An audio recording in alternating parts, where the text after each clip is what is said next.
Hey everyone, Dave Mormon here again with Home Service Business Coach. We are on our YouTube channel and we are live on our podcast today. And the message that I wanted to bring to you today is one that I have learned over my last 15 years in home services, right?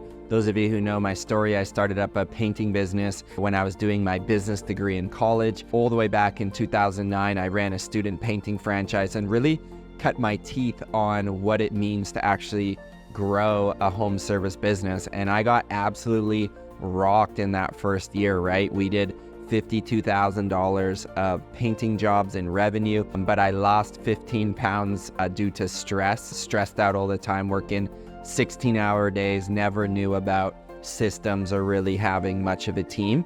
But that's really where I learned to run my business and was able to grow it beyond that. I ran now a couple different painting businesses in the residential sector. Then I went out on my own outside of the franchise and actually grew my own exterior washing company, which today is Revive Services. Then we bolted on a holiday lighting division, and now we've got our painting division back into our umbrella. And then I've started up Home Service Business Coach, helping other home service business owners figure out this game of business and okay, I got the pressure washing or the painting skills down pat, but how do I actually know my numbers in my business, or how do I actually learn what my leads cost, or how do I build out a super highway of leads so that I don't have much of a slow season in my business, right? And how do I hire people, right? These are all the systems that make the business go round. And so I wanted to share a key principle in my learning after all these years in business, and this is applied in all of my companies, right? And that is the lesson of do not be greedy as a business owner, okay?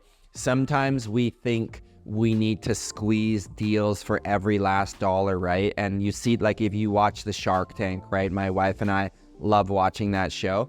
Sometimes the sharks call off a deal, right? When the person with the big idea, right? The entrepreneur is saying, do you mind taking your 15% stake down? Could we actually get that down to 12%? And they'll just be like, man, why are we getting in the nitty gritty and trying to squeeze every last dollar? So I think it's actually more of an evolved concept as an entrepreneur grows their mindset. They start thinking bigger and they don't see the pie as this mini pizza, but they see this massive pie, and they don't start getting generally into the nitty gritty of splitting percents and 0.5%, right? And I've been like that before, right? I remember back in the day when I went to buy my my salesmobile, I bought Honda Civic. I took my dad into the dealership with me, and the sticker price was $15,000, I think.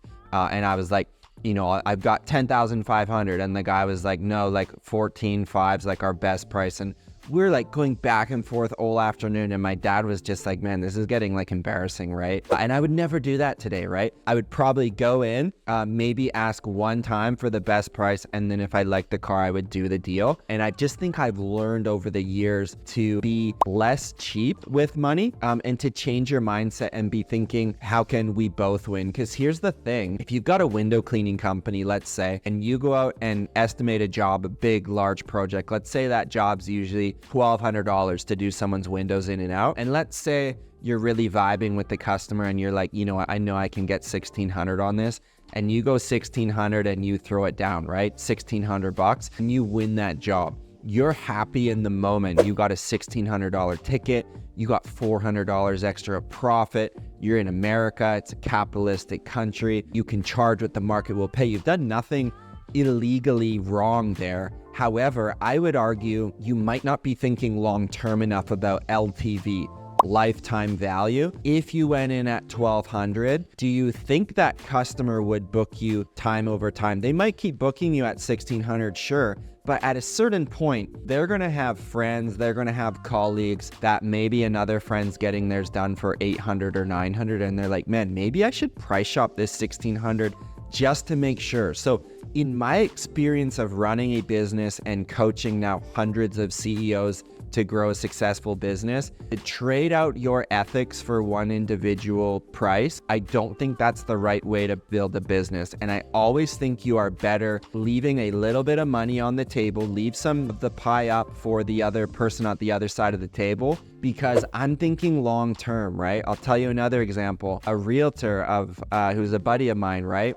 We went out and we moved into a new house almost 2 years ago now, right? When we got our keys for that, my buddy handed me a check for over $10,000 right back to me and said, I know you got a landscaping job you want to do. I want to say thank you. You've been so good. We've moved now 3 times now, my wife and I, in the span of like 4 years, right? We want to stay put now for a while. My realtor buddy is smart. Giving me $10K, didn't need to do that, right? Did it for a gesture of being generous and not greedy. Who do you think I'm gonna go to now when we wanna move?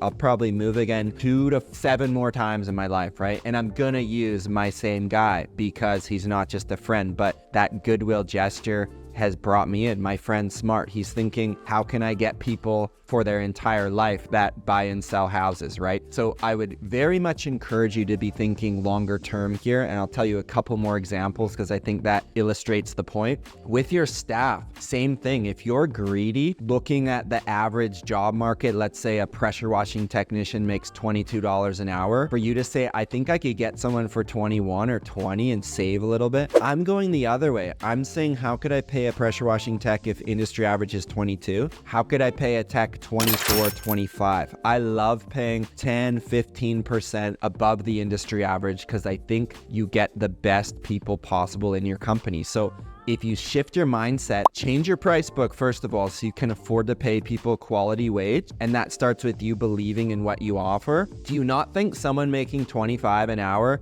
is going to do a better job than someone making $19 an hour, right? It was a mentor of mine back in the day. He's like, Dave, if you pay peanuts, you're going to get monkeys. You're going to get monkey quality work. Start paying people more. And I'll share one final example, okay, to not be greedy. I see this as well in the real estate side.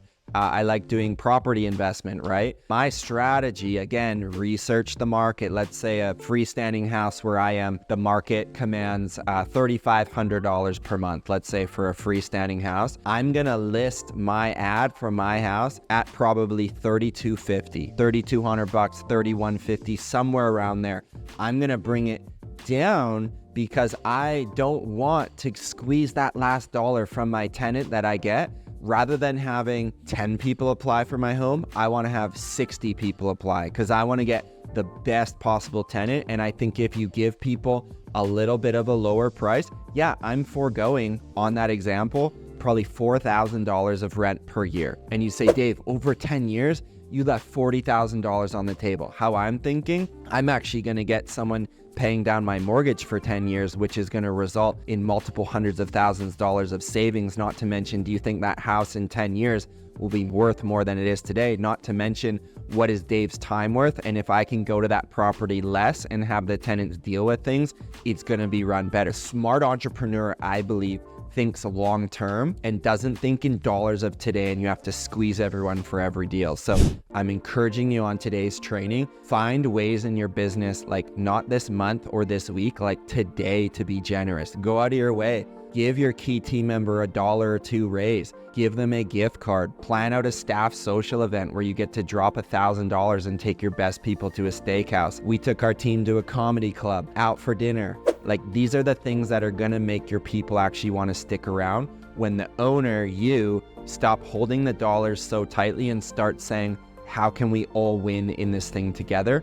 And so I would encourage you, as we wrap up, examine your heart as it pertains to money. And is greed actually something that you struggle with, or are you actually good at giving some money away? And I'm not saying run a charity and make $100,000 and give $100,000 away. I'm saying look for small ways that you can build it in, because giving, I believe in being charitable. It's a muscle that you have. And if you have ran your business out of greed and being very cheap for 5-10 years, there's a lot of mental programming you got to undo. So just start small. It might be right now going to your team and giving them $50 gift cards to enjoy the weekend and thank them for, the great month that we've had in business. It can be small things like that as well. So want to encourage you to be generous. It's one of my personal core values, and also one of my core values at Revive is the core value of generosity. And that's how we've chosen to build our business. So I'll wrap up there, everybody. My only ask on this is you drop your main comment, your biggest takeaway down below in the comments, or if you are on the podcast, just swipe up on your iPhone there and share it with the contractor friend who you think could benefit from these hundreds of free podcasts that we put out here on the HSBC channel. So hope that you grab something good from today and look forward to seeing you on the next piece of content.